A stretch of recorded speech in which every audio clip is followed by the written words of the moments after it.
Hello guys, welcome back to my channel. आज मैं साजन घर का एपिसोड बोलने जा रही हूँ, महा एपिसोड, जिसमें कबीर की मौत के बाद उनकी पत्नी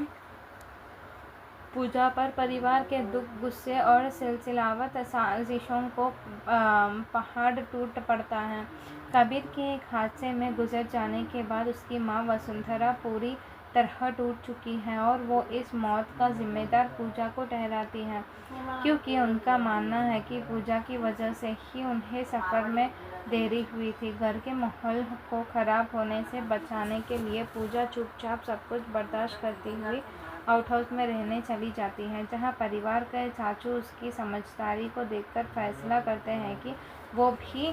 13 दिन बाद पूजा के साथ ये घर छोड़ देंगे और एक पिता की तरह उसका ख्याल रखेंगे। इस बीच घर की अमृता बुआ मौके का फ़ायदा उठाकर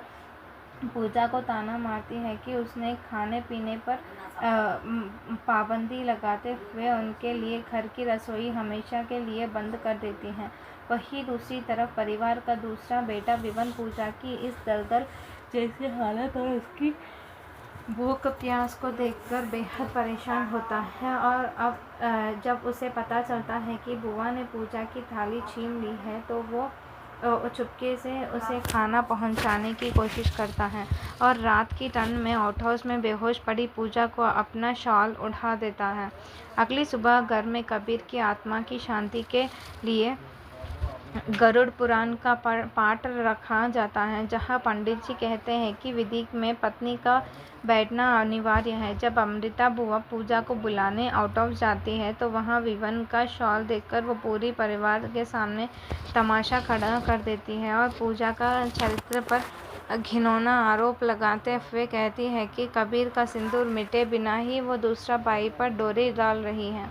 पूजा को और ज़्यादा परेशान करने के लिए बुआ उसे तेज़ बुखार में भी ठंडे पानी से नहलाती है और बाहर सूखने डाली गई उसकी दूसरी साड़ी को जानबूझकर कीचड़ में गिरा देती है, ताकि पूजा के पास सिर्फ वही गीली साड़ी पहनने का विकल्प बचे। पूजा गीली साड़ी में ही कांपते हुए पाठ में आकर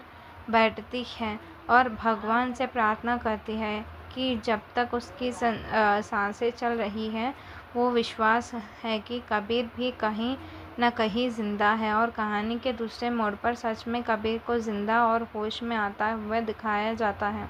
जो धुंधली यादों के साथ पूजा के पास लौटने की कोशिश कर रहा है। एपिसोड के आखिरी मोड़ पर पाठ संपन्न होने के बाद जैसे ही सभी लोग कबीर की तस्वीर पर फूल